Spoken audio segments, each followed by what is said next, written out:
नमस्कार दोस्तों, मैं सर्वेश यादव। साल 1651 यानी आज से लगभग 375 साल पहले 19 साल का एक लड़का, उसके फैमिली वाले ये चाहते थे कि ये बच्चा लॉ की पढ़ाई करके एक बढ़िया वकील बने। लेकिन वह बच्चा अपनी फैमिली की बातों को इग्नोर करके उनके अगेंस्ट जाकर एक बोट को लेकर निकल जाता है समुद्री यात्रा पर। आगे अनजाने में वो ऐसे टापू पर पहुंच जाता है जिसका नाता दूर दूर तक इंसानों से था ही नहीं। आगे इस बच्चे के साथ कुछ ऐसा होता है जिसके बारे में जानकर सभी लोग अपने बच्चे के बारे में सोचने लगते हैं और भगवान से यही प्रार्थना करते हैं कि हे भगवान, ऐसा किसी के बच्चे के साथ न हो। इस बच्चे की सच्ची कहानी को जानकर आप रो देंगे। मेरा वादा है कि यदि आप वीडियो के अंत तक बने रहे तो आप इस वीडियो को सलाम करेंगे और मुझे भी धन्यवाद कहेंगे। आइए इस खौफनाक, दर्दनाक, रहस्यमयी सच्ची कहानी की शुरुआत करते हैं। यह सच्ची कहानी 20 साल के रॉबिन्सन क्रूसो नाम के लड़के की है। Life and adventures of Robinson Crusoe. Well, remember the man they called Robinson? Well, he's nothing to the Robinson Crusoe and Company. Robinson Crusoe. As a young man, This is a story about a man named Robinson Crusoe who was born into a wealthy family in Britain. was Robinson Crusoe. Robinson Crusoe was a very brave young man who loved adventure. Robinson Crusoe. आज से लगभग 400 साल पहले साल 1632 ईस्वी में Robinson Crusoe नाम के एक लड़के का यॉर्क शहर में जन्म हुआ। रॉबिन्सन क्रूसो के जो पिता थे वो जर्मनी के रहने वाले थे, जबकि माता लंदन की रहने वाली थी। इसके माँ बाप दोनों लोगों की हार्दिक इच्छा थी कि मेरा बेटा लॉ की पढ़ाई करे और एक बड़ा वकील बने। लेकिन रॉबिन्सन की इच्छा तो कुछ और ही थी। रॉबिन्सन की इच्छा थी कि वो अपने जीवन का बहुत ज्यादा समय समुद्र को एक्सप्लोर करने में लगाए। इस बात का पता जब रॉबिन्सन के पिता को चला तो बेचारे बहुत दुखी हुए और वो रॉबिन्सन को समझाया और उससे कहे कि तुम जानते ही हो, तुम्हारा बड़ा भाई भी काफी जिद्दी था और इस तरीके के जिद पर ही अड़ा था और आज वो इस दुनिया में नहीं रहा। अपने पिता की बातों को सुनकर रॉबिन्सन भावुक हो गए और वो लॉ कॉलेज में लॉ की पढ़ाई के लिए एडमिशन ले लिया। कुछ दिनों तक कॉलेज जाने के बाद रॉबिन्सन का मन तो पढ़ाई में लग ही नहीं रहा था। साल 1651 के अगस्त महीने में एक दिन रॉबिन्सन जर्मनी से होकर लंदन जाने वाली एक बड़ी शिप पर बैठ गया और लंदन की तरफ चल दिया। यहां पर रॉबिन्सन की तकदीर बहुत ही खराब निकली। अभी यह शिप कुछ ही घंटे चला था, तब तक समुद्र में एक भयानक तूफान आ गया। यह तूफान इतना खौफनाक था कि पूरी शिप को क्षतिग्रस्त कर दिया और यह पूरी शिप समुद्र के आगोश में समा गई। लेकिन यहां पर संयोग था कि एक बड़ा शिप पास में ही था और वह बड़ा शिप जैसे ही तूफान थमा, सारे यात्रियों को मौत के मुंह से बचा लिया और सबको लेकर लंदन पहुंचा दिया। रॉबिन्सन भी इस शिप के द्वारा लंदन पहुंच गया और अपने मां के घर चला गया। लेकिन जब तक रॉबिन्सन शिप में था तो उसकी बात उस शिप के कुछ व्यापारियों से हुई। ये लोग जर्मनी से बहुत सारा सामान लंदन ले जाकर बेचा करते थे। अब रॉबिन्सन भी जब वापस हो रहा था तो अपने साथ लंदन से कुछ सामान ले लिया और अफ्रीका में लाकर बेच दिया और जब बेचा तो उसे काफी ज्यादा मुनाफा हुआ और यहीं पर रॉबिन्सन ने ठान लिया कि अब वो तो व्यापारी बनेगा। जब रॉबिन्सन अपनी पूरी सामान को साउथ अफ्रीका में बेचकर एक बड़ी शिप पर बैठ गया और वापस लंदन जाने लगा ताकि और ज्यादा सामान ले आएंगे और फिर साउथ अफ्रीका में बेचेंगे। लेकिन फिर यहां पर रॉबिन्सन की तकदीर बेहद खराब निकली।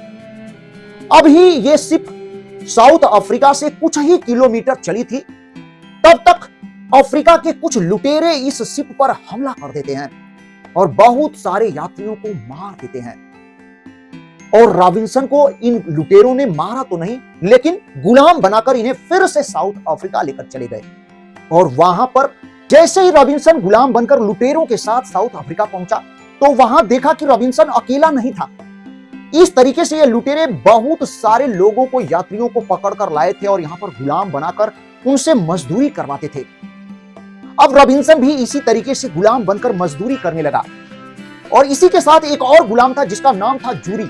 दोनों दोस्त बन गए और एक दूसरे की बातों को आपस में शेयर करने लगे और ये दोनों ने ठान लिया कि यहां से हम लोग जरूर भागेंगे। हालांकि इन दोनों ने मिलकर कई बार वहां से भागने की कोशिश की, लेकिन पहरेदार की नजरों से बचना काफी मुश्किल था। ये सब हर बार पहरेदारों की नजरों से पकड़े जाते थे। धीरे धीरे समय बीतता गया और अब जब से ये गुलाम बने थे तब से लेकर 2 साल बीत गया। साल 1653 ईस्वी में ये दोनों पहरेदारों की नजरों से भागने में सक्षम हो गए। वहां से उनकी नजरों से ओझल होकर निकल लिए दोनों और भागते हुए समुद्र के किनारे पहुंचे और वहां पर इन दोनों ने एक बोट की चोरी की और उस बोट पर दोनों बैठकर समुद्र में निकल दिए। उस बोट पर बैठकर ये दोनों समुद्र में आगे बढ़ते चले गए। सूर्य के माध्यम से इन्हें डायरेक्शन का पता चल रहा था और उसी हिसाब से ये समुद्र में आगे बढ़ते जा रहे थे। लेकिन जब ये समुद्र के बीचों बीच पहुंच गए तब अब इन्हें डायरेक्शन का कुछ पता ही नहीं चल रहा था। इनके समझ ही नहीं आ रहा था कि आखिर हमें जाना किस तरफ है। संजोग कहिए कि कुछ ही समय के बाद इनकी तरफ एक बड़ा शिप आता हुआ दिखाई दिया। यह शिप ब्राजील जा रहा था। जैसे ही यह शिप इनके पास पहुंचा, शिप का जो कैप्टन था वो काफी दयालु प्रवृत्ति का था। कैप्टन रॉबिन्सन और जूरी दोनों को अपनी शिप में बैठा लेता है और लेकर ब्राजील की तरफ जाने लगता है। तभी रॉबिन्सन और उस कैप्टन के बीच बातचीत होती है। रॉबिन्सन अपनी पूरी हकीकत उस कैप्टन को बताता है कि कैसे हम लुटेरों से फंस गए, लुटेरे हमें पकड़कर अफ्रीका लेकर गए, 2 साल तक हमने वहां पर गुलामी की और तब जाकर वहां से किसी तरीके से हम लोग भाग कर आ रहे हैं। इतनी बात जब कैप्टन सुनता है तो कहता है कि जो आपके साथ दूसरा आदमी है उसे आप हमें दे दीजिए, यानी जूरी को हमें दे दीजिए और वो हमारी मदद करेगा इस यात्रा में और हमें सामानों को बेचने में। यहां ये जूरी के लिए भी ठीक ही था, क्योंकि जूरी के आसपास अब कोई नहीं था, आगे पीछे कोई नहीं था। जूरी यदि उस कैप्टन के साथ हो जाता है तो वो भी स्वतंत्र हो जाएगा, अपने मन से काम करेगा, बढ़िया से खाए पिएगा और रहेगा। तो ये बात जब रॉबिन्सन जूरी से पूछता है और उसको बताता है तो जूरी भी तैयार हो जाता है। बदले में कैप्टन ने रॉबिन्सन को बहुत सारे पैसे देता है। अब यह शिप धीरे धीरे यात्रा करते हुए ब्राजील तक पहुंच जाती है। ब्राजील के एक बंदरगाह पर पहुंचती है। कैप्टन ने जो रॉबिन्सन को पैसे दिए थे उस पैसे को लेकर रॉबिन्सन ब्राजील के बंदरगाह पर उतर जाता है और वहीं पर रॉबिन्सन ने एक शुगर फैक्ट्री खरीद लिया। खरीदकर आसपास की जमीन पर गन्ने की खेती करने लगा और उस गन्ने की खेती के द्वारा शुगर बनाकर ये काफी अच्छा प्रॉफिट कमा रहा था। अब इसके दिमाग में आया कि यहीं पर रहकर कुछ पैसा कमा लेते हैं और कमाने के बाद तब फिर बाद में अपने कंट्री वापस जाएंगे। अब वो वहां से गन्ने की खेती करने लगा, प्रॉफिट कमाने लगा। जैसे जैसे प्रॉफिट होता गया वो और खेत खरीदना शुरू कर दिया, जमीन खरीदना शुरू कर दिया और ज्यादा मात्रा में गन्ना उगाकर प्रॉफिट कमाना शुरू कर दिया। तभी उसके आसपास के लोग उसे सलाह देते हैं कि यदि अफ्रीका जाकर वहां से बहुत ज्यादा क्वांटिटी में मजदूर लाया जाए तो और भी बहुत ज्यादा प्रॉफिट कमाया जा सकता है। इस बात को सुनकर रॉबिन्सन ने 30 सितंबर 1659 को वो एक बोट को लेकर अफ्रीका के लिए रवाना हो जाता है। ये लोग जहां पर थे इस समय वहां से लगभग 60 किलोमीटर की दूरी पर सैन जुआन बटिस्टा नाम का एक आइलैंड था। तभी कुछ ही समय बाद एक भयानक तूफान इन लोगों की तरफ आता हुआ दिखाई दिया। कुछ ही समय में यह तूफान इनके नाव के करीब पहुंच गया। तूफान इतना भयानक था कि पल भर में ही इनके पूरे शिप को तोड़ मरोड़ दिया और जो लोग भी शिप के अंदर थे सभी लोग पानी में आ गए। लहरें इतनी भयानक थी कि इनके साथियों को और इनको लहरें उठा उठा के पटक रही थी। कुछ समय के बाद ये सभी लोग बेहोश हो जाते हैं। समुद्र की लहरें इनको बहाकर एक आइलैंड के पास पहुंचा देती हैं।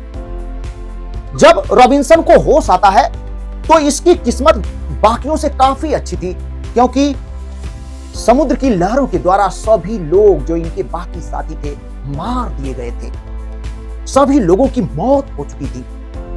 जैसे ही रॉबिन्सन को होश आता है ये अपने सभी साथियों को समुद्र के किनारे ही खोद खोद कर दफना दिया जमीन के अंदर।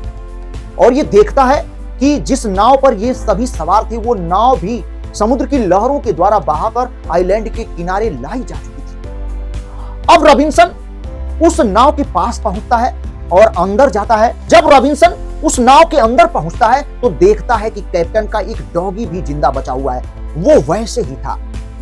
इसके अलावा उस नाव में बहुत सारे अनाज थे, गोले थे, बारूद थे, बम थे, बंदूकें थी।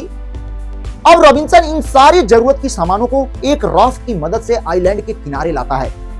किनारे लाकर उसे इकट्ठा कर लेता है और उस नाव की और भी लकड़ी की बहुत सारी सामानें थी, सबको बारी बारी से आइलैंड के किनारे लेकर आता है और अपना आशियाना धीरे धीरे वहां पे तैयार कर लेता है। वहां से ये जाने की कोशिश करता है, दौड़ता है, लेकिन वहां से उसे बाहर निकलने का कोई रास्ता ही नहीं मिलता है, क्योंकि वह आइलैंड काफी लंबा चौड़ा था। मजबूरी में रॉबिन्सन को उसी आइलैंड पर रहना पड़ता है। अब रॉबिन्सन वहीं पर अनाज के माध्यम से फसलों को उगाना शुरू कर देता है। एक इंसान को जिंदा रहने के लिए जरूरत की जितने सामानों की आवश्यकता होती है, वो सारी सामान रॉबिन्सन के पास थी। इसलिए वो थोड़ा धार्मिक हो चुका था और भगवान को हमेशा शुक्रिया कहता था। साल 1966 ईस्वी में जिस आइलैंड पर रॉबिन्सन रह रहा था, उसका नाम रॉबिन क्रूसो आइलैंड रख दिया गया।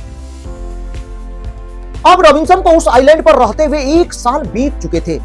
एक दिन वो देखता है कि उस आइलैंड पर कुछ पैरों के निशान दिखाई दिए और वो पैरों के निशान सामान्य इंसान के नहीं थे, वो कुछ बड़े बड़े साइज के पैरों के निशान थे। जैसे ही रॉबिन्सन इन पैरों के निशान को देखता है तो वो समझ जाता है कि ये पैरों के निशान तो नरभक्षी के हैं। ये नरभक्षी हो सकता है उसे कभी नुकसान पहुंचा दे। अब वो उन पैरों के निशान के पीछे पीछे चल देता है और चलते चलते वो एक गुफा के पास पहुंच जाता है। वो जैसे ही गुफा के पास पहुंचता है और पहुंचकर गुफा के अंदर देखता है तो अंदर की सीन को देखकर घबरा जाता है। वो देखता है कि बहुत सारे नरभक्षी 2 कैदियों को पकड़कर लाए हैं और उनको अपने भोजन के रूप में इस्तेमाल करने वाले हैं। वो सारे नरभक्षी मिलकर एक कैदी को तो मार चुके थे और दूसरे कैदी को मारने ही वाले थे। इतना सारा सीन रॉबिन्सन देख रहा था, लेकिन जो कैदी बचा हुआ था उसको मारता हुआ ये नहीं देख सकता था। अब वो तुरंत अपने गन से फायर करता है और बहुत सारे नरभक्षी को मारकर मौत की नींद सुला देता है। तभी बचे हुए नरभक्षी वहां से तुरंत भाग निकलते हैं। अब वो रॉबिन्सन बचे हुए कैदी को वहां से लेकर चलता है। ये दोनों आपस में बात करने की कोशिश करते हैं, लेकिन दोनों ही एक दूसरे की भाषा को समझ नहीं पा रहे थे। वो जो कैदी था उसकी लैंग्वेज कुछ और थी, वो इंग्लिश ना ही बोल पा रहा था ना ही समझ पा रहा था।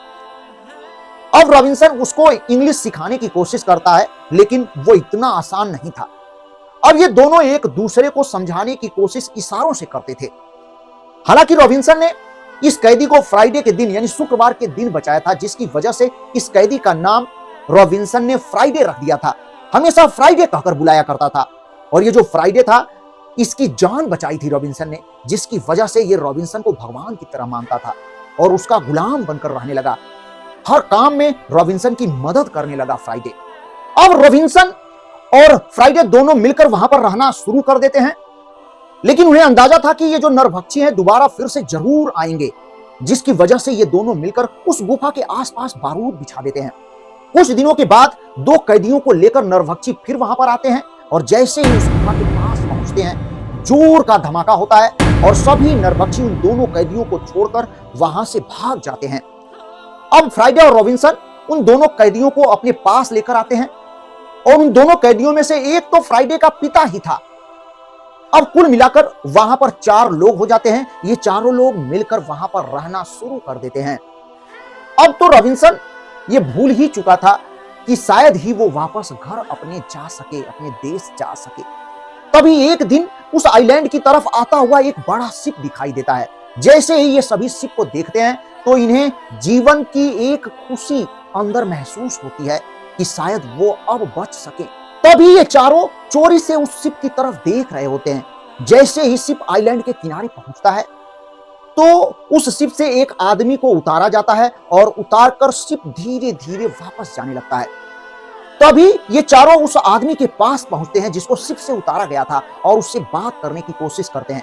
रॉबिन्सन जब उससे बात किया तो पता चला कि वो आदमी जो था वो उस शिप का कैप्टन है और बाकी जो शिप में हैं लोग, उनसे इसका झगड़ा हो जाता है और वो सभी इस कैप्टन को इस आइलैंड पर मरने के लिए छोड़ देते हैं और छोड़कर वापस जा रहे होते हैं।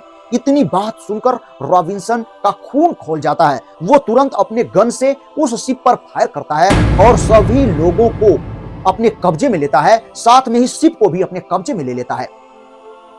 उस कैप्टन के अलावा जो बाकी के लोग थे जो कैप्टन को छोड़ने आए थे, उन सभी लोगों को रॉबिन्सन उसी आइलैंड पर छोड़ देता है। हालांकि रॉबिन्सन उन सभी लोगों को रहने जीने का आइडिया बता देता है यहाँ पर कि कैसे रहना है और सारी सामान दे देता है और कहता है कि आप लोग यहीं पर ऐश करिए। इतना कहने के बाद जो चारों लोग थे रॉबिन्सन के साथ और वो कैप्टन, सभी को लेकर, शिप को लेकर रॉबिन्सन आगे चलने लगता है। रॉबिन्सन ने फैसला किया कि अब वो यहां से सीधे ब्राजील जाएगा और वहां पर अपने गन्ने के धंधे का जायजा लेगा। जैसे ही 19 दिसंबर 1686 को ये ब्राजील पहुंचता है तो देखता है कि अभी भी उसके गन्ने का बिजनेस, गन्ने की खेती चल रही होती है और अभी भी वो प्रॉफिट दे ही रही होती है, क्योंकि उसके जो और भी सहयोगी थे वो वही ब्राजील में उसके धंधे को संभाल रहे थे। अब ब्राजील के अपने जमीन और अपने धंधे का जायजा लेने के बाद रॉबिन्सन अपने देश जाने का फैसला करता है और इंग्लैंड पहुंचता है। जैसे ही वो इंग्लैंड पहुंचता है देखता है कि उसके माता पिता की मौत हो चुकी थी और उसकी जो दोनों बहनें थी उनकी शादी हो चुकी थी और वो अपने घर जा चुकी थी। कुछ दिन वहां पर रहने के बाद रॉबिन्सन ने शादी करने का फैसला किया और शादी किया। शादी करने के कुछ ही दिनों बाद उसकी वाइफ की मौत हो जाती है। इसके बाद वो फिर से ब्राजील जाता है, वहां पर अपनी जो भी जमीन जायदाद थी, जो भी वहां की संपत्ति थी, उसको बेचता है और बेचने के बाद जो भी संपत्ति मिलती है पैसे के रूप में, गहनों के रूप में, उसको लेकर फिर से इंग्लैंड आता है। लेकिन आने का रास्ता बदल देता है। वो समुद्री रास्ते से न आकर पुर्तगाल के देशों के होते हुए इंग्लैंड वापस आने की सोचता है, क्योंकि समुद्री रास्ते उसके लिए बेहद खतरनाक साबित हो सकते थे। अब रॉबिन्सन अपने रास्ते में आगे बढ़ता है, तभी वो पिनीज माउंटेन रेंज में घुसता है। जैसे ही पिनीज माउंटेन रेंज में घुसता है उसका सामना खतरनाक भेड़ियों से होता है, लेकिन काफी बहादुरी के साथ रॉबिन्सन लड़ता है। वहां पर इसके साथ अभी भी फ्राइडे था। दोनों मिलकर वहां पर भेड़ियों से लड़ाई करते हैं और जीतने में कामयाब होते हैं और वहां से आगे बढ़ते हैं।